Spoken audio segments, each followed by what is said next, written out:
Quer aprender a escolher as melhores ações da bolsa, Kaique? Com certeza. A gente preparou uma aula muito legal para vocês, primos. Como escolher as melhores ações da bolsa de valores. Vamos lá. Primeiro de tudo, podemos escolher uma ação através de 2 métodos de análise. Tanto faz se você já conhece, se você não conhece, está chegando agora, se você já investe há muito tempo. Você vai ter que descobrir o preço de uma ação através do valuation ou através dos indicadores. O valuation é um modelo de cálculo que você faz para chegar no preço justo de uma ação. Ah, essa ação vale R$13. Pá, beleza. Então você fez um cálculo para chegar nesse preço. Tá? Se a ação estiver custando 25 e você chegou no preço de 13, tá muito barato, você compra. Se você chegou no preço de 40 e a ação está custando 25, você não compra porque tá caro. Isso aqui é o valuation. A gente não vai entrar aqui ou se aprofundar nesse vídeo. Segunda forma de você analisar uma ação é através dos indicadores. Então, basicamente, a gente vai olhar para os principais indicadores de uma ação para entender se ela está barata ou cara comparativamente a outras. Então, por exemplo, Kaique, sei lá, você já foi pra praia? Já.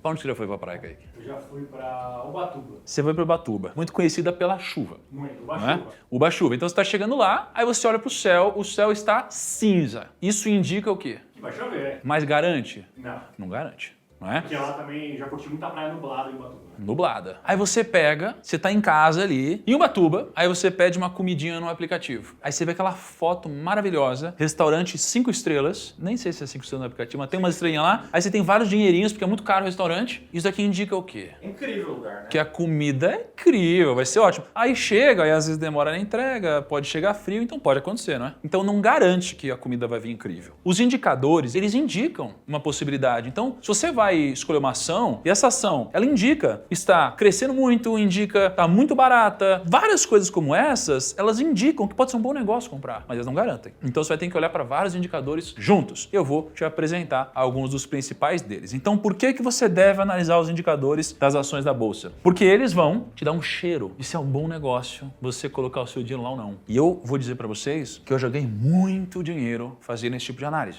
Bom, se você não me conhece, eu invisto publicamente há quase 6 anos. Tem um quadro aqui no YouTube chamado Rumo ao Bilhão. Então todo mês eu vou lá e invisto. E se você for olhar em 6 anos de investimento, quantos Rumo ao Bilhão já gravou? 68 nessa altura? 67? Sei lá. São quase 6 anos, né? Você vai ver várias vezes, inclusive vídeos de 6 anos atrás, eu olhando para as ações que estou comprando através dos indicadores. E você vai ver que muitas vezes deu muito certo e eu ganho muito dinheiro fazendo isso. Então eu tô te ensinando algo que deu certo para mim e que dá certo há muitas décadas. A gente está falando de princípios. Vamos lá, por que a gente deve olhar para isso? Aqui eu coloquei 3 empresas, tá? Engie Brasil, Eneva e Equatorial. São empresas do setor de energia elétrica. Aqui em cima você tem o código dessa empresa. Na bolsa, cada empresa tem 4 letras e um número. 4 letras e um número. E aqui são indicadores que eu vou explicar ao longo do vídeo para que você mesmo possa fazer isso aí em casa. Então eu tenho o PL, que é o preço sobre lucro. Eu tenho o EV/EBITDA, P sobre VP, ROI, Dividend Yield, dívida líquida sobre EBITDA. O que isso quer dizer? Eu vou entrar em cada um deles para que você possa ter esse superpoder de aumentar suas chances de ganhar dinheiro no mercado de ações. Ou reduzir as chances de fazer grandes cagadas como eu fiz quando eu comecei a investir. Aqui eu pintei de 3 cores. Basicamente o verde sendo o melhor indicador, o vermelho sendo o pior indicador e o amarelo sendo o mediano. Então aqui a Equatorial tem o melhor PL. Então a gente tem, ó, Equatorial tem o melhor PL, Equatorial tem o melhor EV sobre EBITDA, tem o melhor P sobre VP, Engie Brasil tem o melhor ROI, tem o melhor Dividend Yield e tem a melhor dívida líquida sobre EBITDA. Então veja que a gente tem um empate aqui. Se eu fosse escolher uma empresa, aqui só olhando para os indicadores, tá? Com certeza eu não olharia para a Eneva, porque ela ficou em último ou mediano em todos. Então eu com certeza escolheria Equatorial ou Engie Brasil, ou eu compraria as duas, certo? Só que esses números aqui são de 2012. Então eu puxei lá em 2012 como estava tudo isso para a gente ver o que aconteceu depois disso se a gente tivesse analisado através de indicadores. Então, como a gente pode ver, a Engie Brasil teve 3 em primeiro lugar, 2 em segundo, Equatorial 3 em primeiro lugar, 3 em segundo. Então, Equatorial ficou ligeiramente melhor do que Engie Brasil. Vamos aos resultados. Qual você acha que é qual? Bom, a linha verde, Equatorial. Aqui tem os melhores indicadores. Então, se você tivesse investido R$100 em 2012, ali na época desses indicadores, R$100 teriam virado R$1.632. A segunda melhor em relação a indicadores, ela teria ficado aqui, R$100 teriam virado R$336. E a Eneva, R$100 teriam virado R$6,39.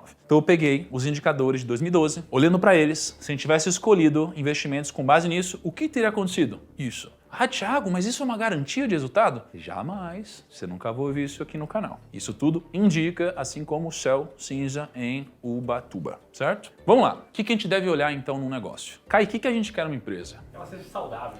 Saudável? O que é uma empresa saudável? É uma empresa que tem uma dívida saudável. Tá, então se quer uma empresa que ela tem uma dívida saudável, o que mais que a gente quer no negócio? Ela lucre. Lucre, E pague bons dividendos. pague bons dividendos, né? Cresça. Cresça, então é isso que a gente quer do negócio. Pô, você vai investir seu dinheiro numa empresa. Por exemplo, você vai abrir uma franquia. Você quer uma franquia que faça muito dinheiro, que tenha uma boa marca, uma boa reputação, que te gere retorno sobre o que você está investindo, seja uma empresa que não está endividada, tem uma boa lucratividade. Isso você quer do negócio, tá? Então aqui, o jeito que eu olho para empresas, eu geralmente separo em 5 caixinhas tudo que eu vou buscar em termos de indicadores. A caixinha do preço, a caixinha da lucratividade, eu quero que uma empresa tenha lucratividade, eu quero ver se essa empresa está saudável. Recentemente eu ia comprar uma empresa que parecia muito interessante, só que essa empresa estava muito endividada. E aí acabei não comprando. Tava lá conversando com os vendedores, adorei a empresa, olhei pros números. Eu falei, vocês têm algum passivo? Então, putz, a gente tem um passivo aqui, um passivo grande. Eu falei, não quero, porque tá muito complexo o negócio, né? Eu quero uma empresa que cresça, eu quero uma empresa que tenha uma boa governança corporativa. É isso que a gente quer numa empresa, não é? Porque se eu pegar um negócio que é bom e pagar muito caro, pô, não faz sentido também. Eu preciso pagar um preço bom. Então, eu amo um iPhone. Pô, vou pagar R$1 milhão no iPhone? Pô, não dá. Não vale a pena. Então vamos lá. Para o nosso bem, cada caixinha dessas tem indicadores. Ou seja, a gente tem alguns indicadores que nos indicam se o preço está bom, indicadores que nos indicam se essa empresa tem lucro, lucratividade interessante, se ela está endividada ou está saudável financeiramente, se essa empresa tem crescimento, se o lucro cresce e se ela é uma empresa bem gerida ou se os sócios, os executivos da empresa estão alinhados com a gente. Vamos entrar em cada um então para te ajudar para que no próximo ano você faça bons investimentos. Kaique, qual desses 5 você acha que é mais importante? Desses 5, Qual você acha que é mais importante desses 5 aqui, ó? Deixa nos comentários que no final do vídeo eu te conto. Não vai arriscar falar? Tá bom, então Kaique não tem opinião nenhuma. É isso aí. Vamos falar do primeiro indicador então, o indicador de preço, né? A gente geralmente olha para o PL. que o Cebolinha tá vendendo limonada. Não é Cebolinha não. Você parece Cebolinha? Então é o Cebolinha. Da nova geração. Da nova geração, tá bom. Então aqui o preço-lucro, né? Então esse daqui não é o Cebolinha, é o Roberto. Ah, tá bom, Roberto. O Roberto, ele é um garoto de 12 anos que ele decidiu fazer uma renda extra. E todo garoto de 12 anos, no filme americano, vai lá e faz o quê? Vende limonada, não é? Aí ele foi lá, pegou a limonadinha dele, ó, entrou no ramo dos suquinhos, ele comprava limonada da Dona Rosa. Ela era conhecida, Kaique, como a rainha da limonada do bairro. Ele comprava por R$2 cada garrafa dela. Então o Roberto ia lá, ele pegava a garrafa de R$2 que ele comprava da rainha da limonada do bairro. E aí ele vendia as limonadas dele na praça por R$4 cada. Quanto que ele lucrava, Kaique? Quantos copos dava a limonada? Não, ele pegava uma por R$2 e ele vendia por 4. Ah, ele vendia a mesma... É difícil, né? Não, é que eu pensei... Calma, é que calma. pela foto, Quer eu tava calculadora? vendo o copo, Alguém pega a calculadora pro Kaique? Alguém pega a calculadora pro Kaique, por favor? R$2 de lucro. R$2 de lucro, tá bom. Aí tinha um talento muito grande. E aí ele vendia 10 garrafas por dia. Quanto que ele lucrava por dia? 20. R$20, Kaique? Não, Quando você fora, a pessoa fica desesperada. R$20, cara, isso tá certo. E aí um ano, a gente tem 52 finais de semana, porque ele estudava, Roberto. Só trabalha no final de semana. Aí ele pegava aqui, nos finais de semana, que eram 52 finais de semana, vezes 2, que eram 2 dias, sábado e domingo. Então ele tinha 104 dias trabalhando. Cara, olha só, não tô incentivando a exploração não, tá? Mas assim, só pra gente... A ideia é a brincadeira do cálculo aqui. Aí beleza, a gente tem aqui 104 dias trabalhados, ele fazia R$20 de lucro por dia, logo ele tinha R$2.080 de lucro por ano. Compreendeu? Beleza. Só que ele tinha uma amiga, a Clarice, era amiga dele e ela estava interessada no projeto porque ela era uma empreendedora, a Clarice aqui. Ela queria se tornar sócia do Império das Limonadas. E ela perguntou pro Roberto, por quanto você me venderia metade do seu negócio? Audaciosa. Quem foi, cara? de 12 anos. 12 anos. A menina de 12 anos, assim, é ambiciosa, cara. Você não era assim com 12 anos? Eu era mais ou menos assim. Mas aí, beleza. Aí o Roberto pensou, cara, peraí, meu negócio, quanto que vale meu negócio? Meu negócio vale pelo menos 10 vezes o lucro que ele tem. E aí a Clarice argumentou, porque ela tinha 12 anos, ela era desenrolada. Ela era desenrolada, né? Aí ela falou assim, pô, tem muito risco envolvido no seu negócio, Roberto. Eu aceito pagar até 4 vezes o lucro do seu negócio. Aí o Roberto, um cara negociante, ele chegou e falou, bom, beleza, então não vai ser nem 4 vezes nem 10 vezes, vai ser 7 vezes o lucro. Logo, o PL do negócio de limonadas é de 7 vezes, entendeu? Ou seja, a negociação aqui é 7 vezes o lucro. O lucro era o lucro de R$2.080. Então, como o negócio lucrava R$2.080 por ano, quanto que ele valia? R$14.560. E para a Clarice se tornar sócia do negócio, ela precisaria comprar 50% do negócio por R$ 7.280. Um dinheiro que uma criança de 12 anos com certeza tem. Né? O exemplo tá bem real, né? Sim. Poxa, então você entende a lógica desse negócio? Vamos lá, o segredo ele não tá somente em comprar boas empresas, mas em comprar boas empresas por bons preços. Já dizia Charlie Munger, braço direito do Warren Buffett. Então eu tenho que negociar bem os preços que eu pago, porque se eu comprar uma empresa boa por um preço caro demais, talvez não faça sentido, né? E aí um outro grande amigo nosso, Piero, dizia que caro é o que não dá resultado, né? E pensemos nisso no futuro. Vamos agora para a parte técnica. O PL, o preço-lucro, a definição dele ele é um indicador usado para entender se o preço de uma ação está cara ou barata em relação a outra empresa. Porque um PL de 7 é barato? Um PL de 10 é barato? Não sei. O que você sabe é, se você tem aqui uma empresa do setor, setor bancário, aí eu tenho aqui o banco A, B, C. Aí eu tenho o PL. O PL da empresa A é 8. Tá caro ou tá barato? Não sei. Não tem como saber. O PL da empresa B, 6. O PL da empresa C, 15. Poxa, como eles estão no mesmo segmento, você pode comparar. Então você fala, não, peraí, então 15 tá caro, 6 tá barato, 8 tá mais ou menos. Então se eu tivesse que comprar uma empresa só por esse indicador, eu olharia para a empresa B, certo? Claro que isso é um dos indicadores que a gente vai olhar. A forma dele é muito simples, preço sobre lucro. Vamos para a prática. Vamos pegar as ações de Vale do Rio Doce. Vale do Rio Doce teve um lucro por ação de R$ 10,47. As ações de Vale do Rio Doce estão sendo negociadas a R$ 69.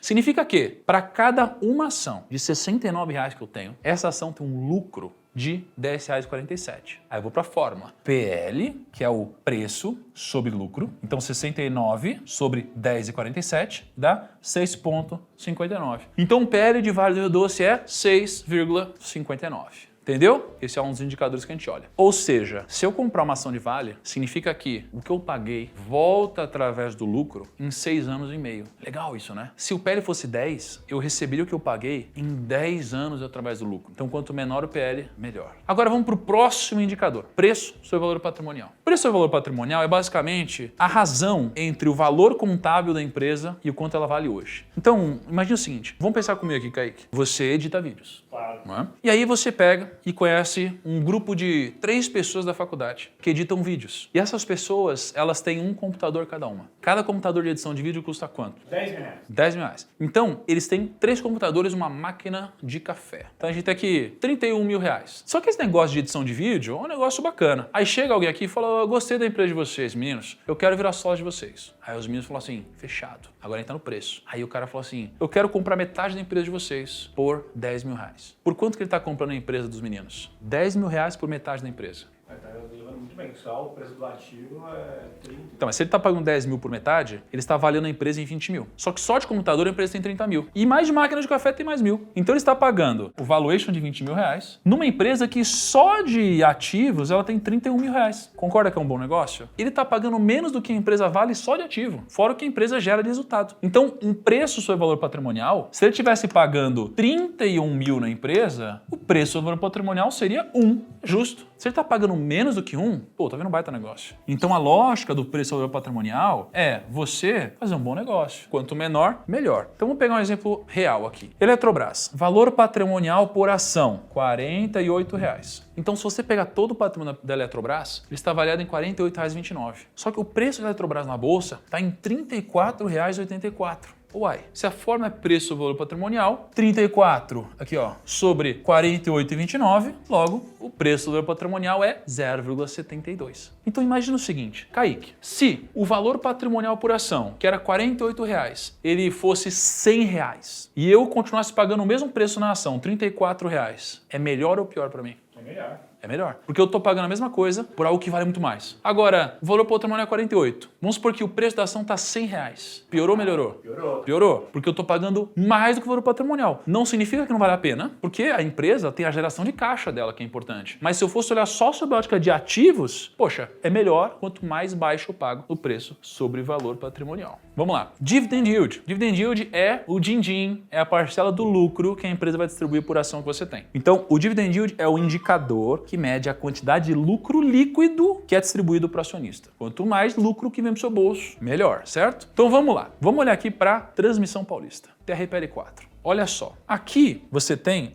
juros sobre capital próprio e dividendos, 700 milhões, beleza? E a gente tem aqui, ó, ações ordinárias 200 milhões, mais preferenciais 400 milhões. Então a gente tem 658 milhões de ações total. Então se eu fizer a fórmula do dividend yield, que é dividendo por ação sobre preço da ação vezes 100, eu vou ter 700 milhões sobre 658 milhões. Então o dividendo por ação é R$1,06. Tá vendo aqui, ó? R$1,06. Então se eu tenho esse dividendo por ação de R$1,06, o que eu vou fazer agora? Eu vou dividir R$1,06 pelo preço da ação, que é R$21,50. Então se eu recebo R$1 de dividendo para cada uma ação que eu tenho de R$21, qual que é o meu dividend yield? 4,93%. Sacou? Então, significa que se eu compro uma ação de R$21,50, eu estou ganhando todo ano, caso não mude o cenário, R$1 no meu bolso. Então, a cada 21 ações que eu tenho, eu ganho mais R$21, que eu posso comprar mais uma ação completa só com os dividendos e aumentar o efeito bola de neve no outro ano. Kaique, se eu receber R$2 de dividendos por ação, mantendo o preço, é melhor ou é pior? Melhor. Melhor. Por quê? Porque quanto mais dividendos, melhor. Tem certeza? Sim. Tem, né? Se o preço da ação subir e o dividendo se mantiver, melhor ou pior? Piorou. Se o dividendo for 50 centavos, melhor ou pior? Pior. Pior. Beleza. Então, quanto maior o dividendo, melhor. Se o dividendo por ação subir para R$2, o que acontece com o dividend yield? Sobe ou desce? Sobe. Sobe, por quê? Porque vai ser R$2 por 21 vezes 100. Vai subir. Muito boa, Kaique, é isso aí. Quanto maior o dividendo, maior a relação do dividendo em relação ao preço que você paga, logo maior o dividend yield. Beleza. Depois vamos para o Return on Equity. Esse daqui é provavelmente um dos melhores indicadores, mais importantes, só que também um pouco mais difíceis de entender. Imagina então que eu vou num stand de lançamento comprar um apartamento. Quanto tem um apartamento aqui no Brasil? Legal. São Paulo? É, não tão legal assim.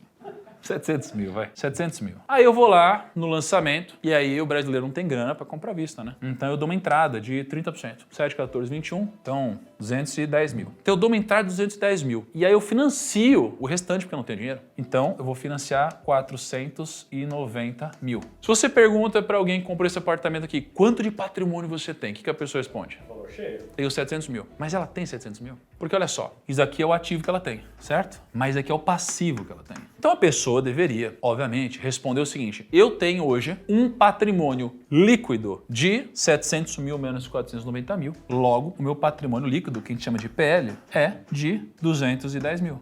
Então o meu patrimônio líquido é 210 mil. Compreendido isso? Tá. Quando eu olho para isso, imagina agora que eu tô falando de uma empresa. Eu olho aqui pro Grupo Primo. Aí o Grupo Primo a gente tem, cara, essas cadeiras que são cara pra caceta, aliás. Mostra essa cadeira aí. Quem aqui acerta o preço de uma cadeira dessa aqui? A gente tem 220 dessa. 220? 220. Faz a conta, quanto que a gente tem só de cadeira, bota nos comentários aí. O pessoal não vai acertar. Não acho que não. Não vai acertar. Só de cadeira. É isso. Aí, cara, essas câmeras, vocês vissem quanta câmera a gente tem. Cara, vai somando. Vamos supor que tem 50 milhões aqui só de materiais e coisa e tal. Aí vamos supor que a gente tem mais 50 milhões na conta. Aí eu tenho aqui 100 milhões de reais. Aí eu vou olhar pro meu passivo. Quanto que eu tenho de dívida? Ah, não tenho nenhuma dívida. Beleza. Então meu patrimônio líquido é mais ou menos 100 milhões de reais. Então o meu patrimônio líquido aqui no Grupo Primo é 100 milhões de reais, por exemplo. Cara, se eu tenho um lucro líquido aqui no Grupo Primo de 20 milhões de reais, o ROI, Return on Equity, é o retorno sobre o equity. Equity é patrimônio líquido. Então eu tenho um retorno de 20 milhões sobre 100 milhões. Logo, eu tenho um retorno aqui de 20%. Então o retorno sobre o capital do acionista é 20%. O que acontece, Kaique, se o Grupo Primo ele for para um lucro de 30 milhões? Ele vai para... Nossa, é difícil essa. Alguém pega um Excel para ele. 30%, certo? Então, quanto maior o lucro líquido, maior o meu ROI. Quando você vai investir numa empresa, numa ação, o que você quer? Você quer olhar para qual que é a capacidade da empresa de gerar lucro líquido sobre o capital do acionista. E capital do acionista é ativo menos passivo. Por quê? Se eu tenho um retorno de 30%, pô, é melhor eu botar meu dinheiro aqui, porque eu vou virar sócio desse negócio, né? É melhor botar meu dinheiro aqui do que eu botar meu dinheiro no CDI, numa renda fixa, porque eu vou ganhar 30% ao invés de ganhar 10%. Então, quanto maior o lucro líquido sobre o patrimônio líquido, maior o ROI de um negócio. O que você quer? Você quer investir em negócios que remunerem o capital do acionista muito bem, tá? Vamos pegar como exemplo aqui a Ambev. Ambev, ó, lucro líquido em 2022, 14 bilhões. Então a Ambev teve 14 bilhões de lucro líquido em 2022. Patrimônio líquido, 84 bilhões. 14 sobre 84, ROI de 17%. No longo prazo, se você investe numa Ambev e ela tende a manter essa proporcionalidade de lucro, cara, significa que você está ganhando 17% ao ano, mais ou menos. Então o ROI, ele é algo que se ajusta no tempo, onde se você tem uma empresa com ROI muito alto, você tende a ter um crescimento anual muito parecido com isso, no longo prazo. No curto prazo, você pode ter anomalias, o preço pode estar muito alto e tudo mais. Mas no longo prazo, se esse ROI se mantiver, bom negócio para você. Agora, lembra que eu falei? Não adianta você comprar um negócio que é bom se você tiver uma estrutura financeira falida, muito passivo, né? Então, imagina que você tem uma empresa que sem dívida, cara, ela lucraria 10 milhões no ano. Se você for computar a dívida, só de juros, você paga 12 milhões no ano. Significa que você vai ter menos 2 todo ano, fora o tamanho do passivo. Então, você precisa tomar muito cuidado, porque você quer uma empresa que não tem uma estrutura tão pesada assim. Logo, o que é isso daqui? Isso aqui é a dívida líquida que você tem sobre a sua geração de caixa. Vamos com calma. O que é a dívida líquida? A dívida líquida é a dívida bruta menos caixa e equivalentes de caixa. Por exemplo, vamos supor que eu tenha um peixe que faz bolinhas. Esse peixe ele é dono de um grande empreendimento imobiliário, Kaique. Tá bom. Tem aqui as janelinhas e tal, papapá. Esse empreendimento imobiliário aqui, ele vale R$1 bilhão. Só que ele não está totalmente quitado, porque existe uma dívida nele. A dívida dele é de 500 milhões. E eu tenho no banco, eu tenho mais 700 milhões no banco. Então esse peixe, ele é dono de um empreendimento de 1 bi, que deve 500, e ele tem mais 700 milhões em cash no banco. Vamos lá, o que é a dívida bruta? Dívida bruta é tudo que eu devo. Quanto que o peixe deve? 500 milhões. Só que a dívida líquida é a dívida bruta menos caixa, equivalentes de caixa, né? Quanto que eu tenho de caixa e equivalentes de caixa aqui? 700 milhões, que é o que eu tenho no banco. Então, a minha dívida líquida é a minha dívida bruta, que seria ali 500 milhões, menos o que eu tenho de caixa, ou seja, menos 700 milhões. Então, nesse caso, o peixinho, ele tem uma dívida líquida de menos 200 milhões. Ou seja, dívida líquida é menos 200 milhões. Quando você vê dívida líquida negativa, o que significa? Que você tem mais dinheiro no caixa do que dívida. Então, para eu saber o quanto uma empresa está alavancada, eu vou fazer dívida líquida, que é isso, sobre geração de caixa, que é o EBITDA, lucro operacional, basicamente, né? Em dito isso, a gente vai agora para um exemplo real. Toda empresa na bolsa, com raras exceções, vão ter dívida, tá? Dívida não é ruim. O que é ruim é dívida ruim. Cheque especial, sei lá, rotativo do cartão, essas coisas são ruins. Mora e etc. Agora, juro bom, cara, você tem que pegar, porque você consegue aumentar o retorno sobre o seu capital. Então, eu pego uma dívida a 6% ao ano e eu tenho um ROIC, né, um retorno sobre o meu capital investido de 30%. Pô, tem que pegar dinheiro emprestado. Seria burrice não pegar. Então, vamos pegar aqui a Taesa. Taesa, ela tem uma dívida bruta de 8,1 bilhões. Aí ela tem de caixa e equivalente de caixa, ela tem 1 bilhão e a dívida líquida dela é 7,1 bilhão. Ou seja, ela deve 7 bilhões de reais. Loucura? É bom. Quanto que é o EBITDA dela? 1,9 bilhão. Então, para a gente fazer esse cálculo, eu vou botar dívida líquida sobre EBITDA, logo 7 bi sobre 1,9 bi, dívida líquida sobre EBITDA, 3,7 vezes. Ou seja, eu tenho a capacidade de quitar a minha dívida em 3,7 anos. Ou seja, estou relativamente despreocupado. Uma empresa, na minha concepção, tá? Eu não investiria, com raríssimas exceções, numa empresa que tem mais do que 3 vezes o seu lucro operacional em dívidas. Então, talvez eu não olharia para a Taesa. Ela tá quase em 4, né? Porque ela está quase em 4. Então imagina assim, Kaique, se o EBITDA da Taesa diminui pela metade. Nossa. Putz, então minha dívida continua igual. O que eu aprendi no Grupo Primo é o seguinte, cara. Top line, que é receita, você bota o que você quiser. É um machismo. Bottom line, né, ou seja, custo, cara, assim...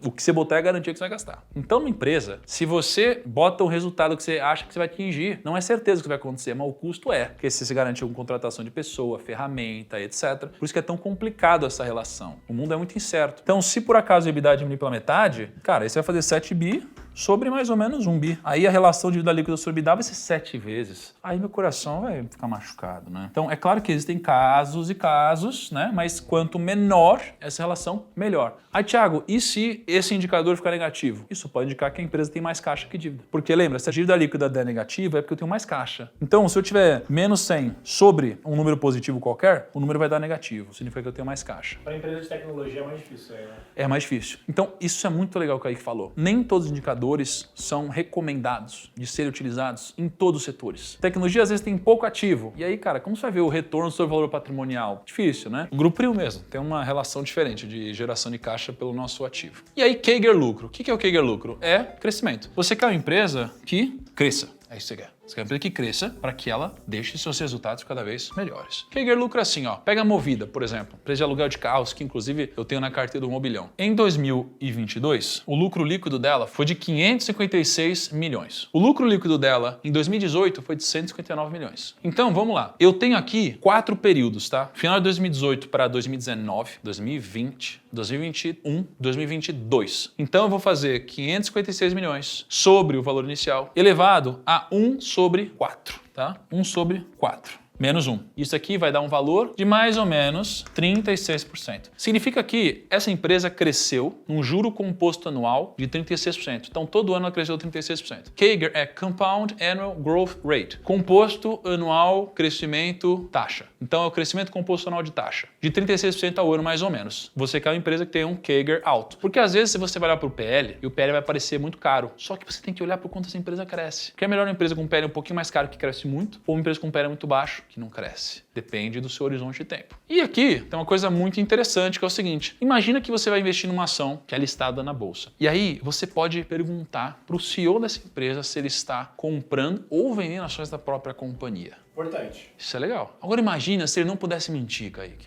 Nossa. Porque isso é lei. Sempre que alguém, um executivo da companhia, ele negocia ações da própria empresa da qual ele trabalha, da qual ele tem um conflito de interesse, porque ele tem informação privilegiada, ele é obrigado a reportar isso daqui para a CVM, que é a polícia do mercado financeiro. Então imagina que a gente vai investir, eu posso olhar e ver se os executivos estão comprando ou vendendo ações. Se eles mesmos, que têm mais informação que a gente, estão comprando, eu vou olhar para isso e falar, uai, isso aqui é um bom indicativo, né? Se eu olho para eles estão vendendo, eu falo, uai, eles estão vendendo? Eles têm mais informação do que eu? Claro que isso aqui não garante nada. Às vezes é uma pessoa normal, quer comprar uma casa, quer viajar, quer fazer uma coisa legal, ela pode vender ações, mas se ela está comprando, significa que ela aposta no futuro da companhia. Então você pode seguir todo esse racional, vou deixar aqui na descrição do vídeo, tá? Para que você possa saber o que o pessoal está fazendo. Então olha só, isso aqui é um documento que você consegue acessar, onde eu tenho, ó, acionista controlador, aqui ó, outubro de 2023, está aqui comprando 137 mil ações a 36,34 no valor de 5 milhões. Cara, eu sei exatamente o preço que ele pagou. Depois ele comprou mais, depois ele comprou mais, depois ele comprou mais. E no total ele comprou 2.700.000 ações ao preço médio de R$34, ó. Foi caindo e ele foi comprando.